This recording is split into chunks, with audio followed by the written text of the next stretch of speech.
I think the tool-assisted speedrun of this game basically just gets the Bane Sword and then uses that on every monster from then until the end of the game.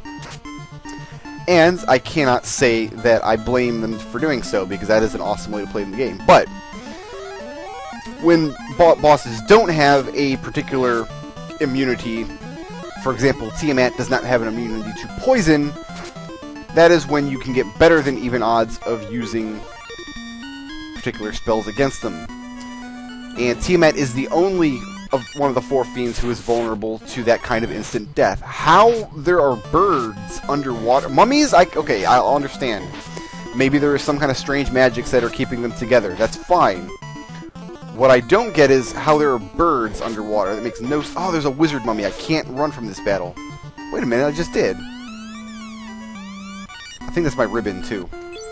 I didn't think you could run from whiz mummies. Okay, I gotta throw away... Gold bracelet. Power gauntlet? I don't want a power gauntlet. Grody. Okay, well, I'll just throw that away next time. You can use that in battle to cast a spell called Saber. Saber increases your attack power. It's different from increasing your hit rate the way Fast does, because what you're doing is you're actually giving yourself more attack points, which means each of your individual hits will do more damage.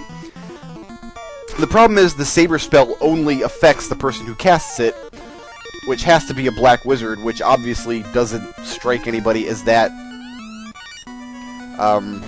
useful, because why would you have a black wizard? Why would you need to raise your black wizard's attack power? It don't make no sense, man. But with that power gauntlet, anybody can cast Saber. The problem is the Saber spell doesn't work. Like, your guy will step forward and it'll say he's using it, but it doesn't actually do anything. In the remakes of the game, Dawn of Souls, etc., where those spells do work, they are amazing, because you can stack them and get literally max attack power.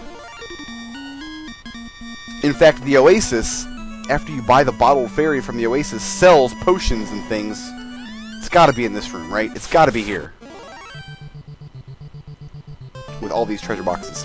The Oasis sells potions that give you stat ups in battle, like increases your max hit points and things. And you can totally abuse that shop to cheese everything in the game. Just like max out all your stats in a hard fight or whatever, and... This fight got a lot more difficult for some reason. Okay.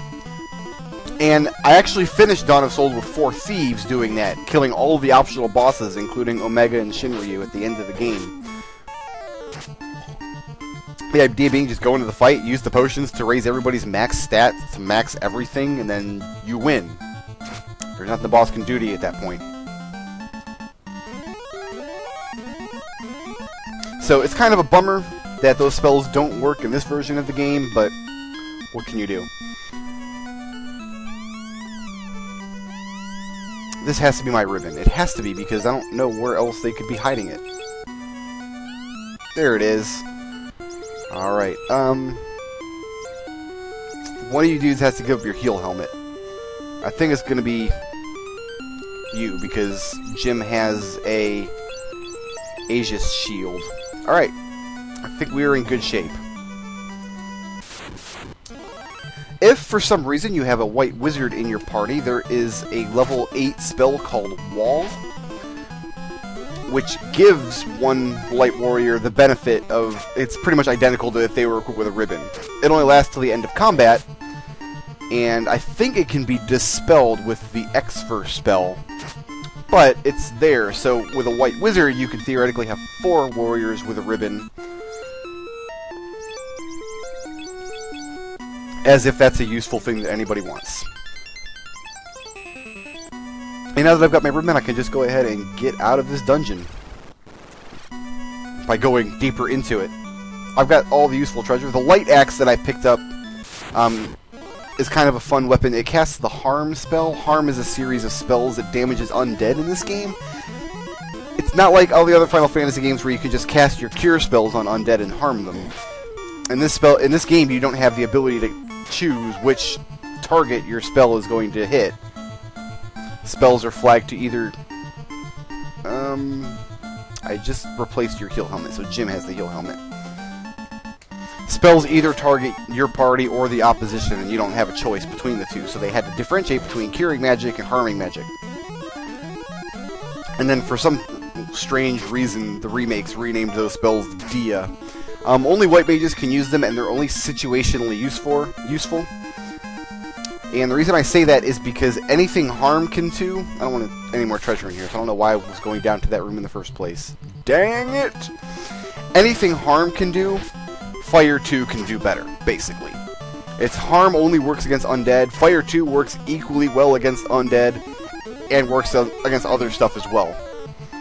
The only difference is that the harm line of spells goes all the way up to 4, where the Fire series only goes up to 3. And that's kind of a moot point, because I don't think there's any undead monster in the game that harm 4 can kill, that harm 3 can't. So...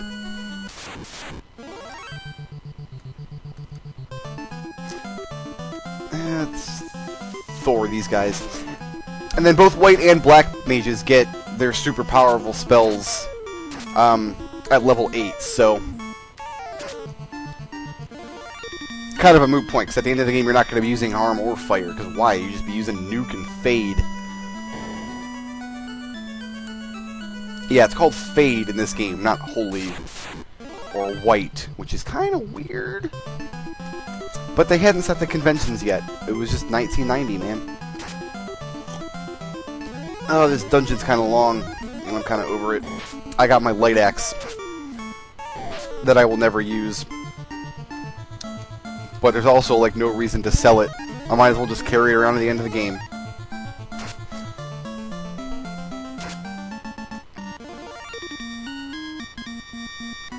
Almost there. So, the reason that Kraken is the most dangerous of the 4 fiends is because he can get, like, 6 hits, and if any of those hits are criticals... like, this boss can one-shot Rio right now, with a critical hit. That's what's dangerous about it. Like, it can just randomly kill your guys. I'm not in any danger of losing this fight just because I've got 2 knights decked out in the best endgame armor, but this is the reason I like to do the 4th fiend stuff first, because you get all this really excellent equipment in the Mirage Tower and the Floating Castle. So by the time you come here, you kind of take the bite out of Kraken's attacks. Fortunately, his physical attack is the only thing he's got going for him. Let's go ahead and feed Jim a fast spell. 8 hits, 105 damage to my knight. That's insane. But he's probably going to go down this round. Let's see. Nope, close, but not quite.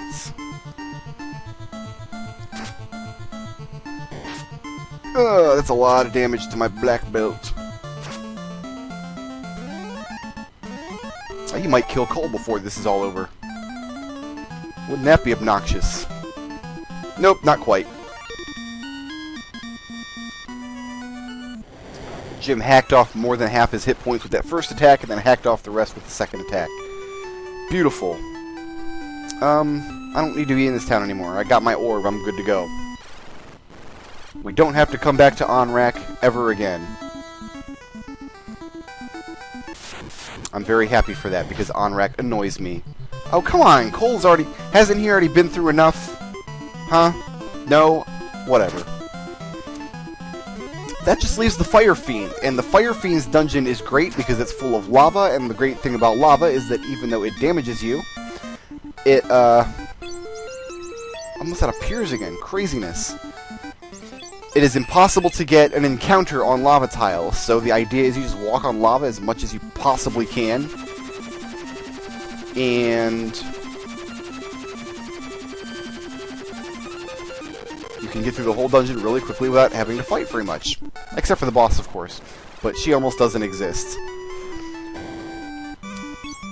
If you kill this boss when you're supposed to, she's actually very difficult because she has very high-end fire spells and she can score multiple hits. And she is not vulnerable to any elements. Like, even ice spells don't work well on her. But I'm just going to ruin her day. Really? Scorpions and stuff? You guys... I just don't know what to say. It's just...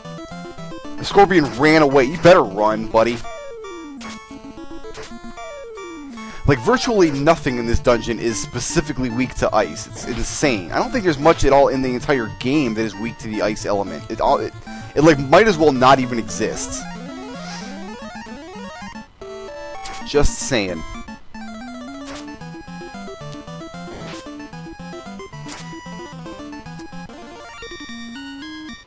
I think I've got one pier left, so I was hoping I could get to the rest of the game without having to buy any more pure potions, but I could not do that. What a horrible life we lead. There is a ton of treasure in this dungeon, all up in that gigantic room with all the walls there. All of it is useless. Absolutely all of it. There's a couple pieces of night gear, which, the thing is, you're supposed to do this dungeon before you do the ice cave. But, like, after you do the ice cave, you get... You know what? I'm going to heal as much as I can here.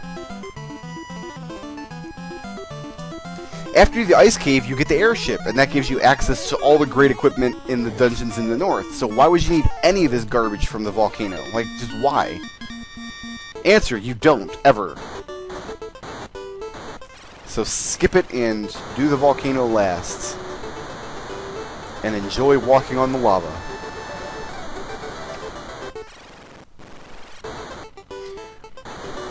This is one of the little tricks in Final Fantasy that we actually discovered on our own. That's a dead-end brick road. Why'd you go down there?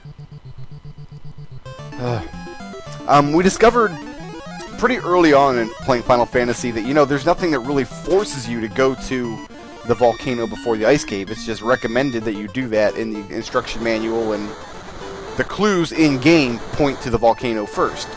Because you go to Crescent Lake and you get the canoe, and then if you start experimenting with the canoe by the rivers around Crescent Lake, it leads you to the volcano. To get to the ice cave, you actually have to sail north from Crescent Lake and find an unmarked river entrance there to use. And you don't learn about this until you talk to an NPC who only appears after you kill the boss of the volcano. So that's how that works.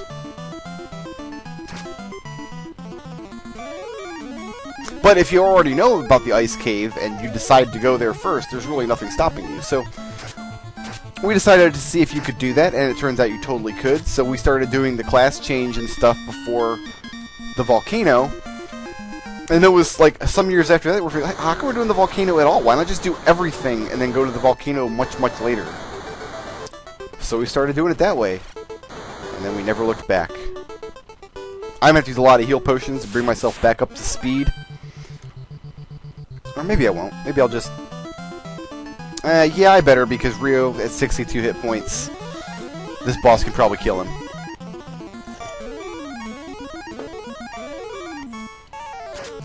But it's kind of disappointing, because Ice Magic is ostensibly the most powerful of the three kinds of elemental magic. Because, like, Fire 3 is at level 5, Lit 3 is at level 6, Ice 3 is at level 7, but even if you get Ice 3 before coming here, it's not useful. It's, like, marginally useful. Because nothing is weak to Ice. I think I'll just heal Rio. And, yeah, a little bit Cole, I guess. Alright.